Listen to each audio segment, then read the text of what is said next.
Do you think that you should publish something that calls trees racist? In the 1960s, Palm Springs planted a huge row of tamarisk trees around a historically black neighborhood that many believed was meant to segregate them from the rest of the community.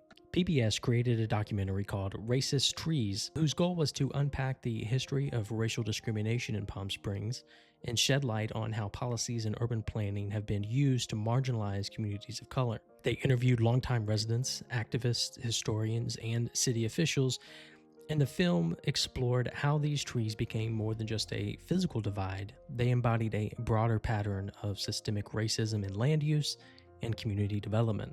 The documentary also touched on broader issues of environmental racism, how communities of color often bear the brunt of urban planning decisions that negatively impact their quality of life. They take a look at who gets to shape public spaces, whose voices are heard in city planning, and how seemingly mundane aspects of infrastructure can carry deep racial and social implications.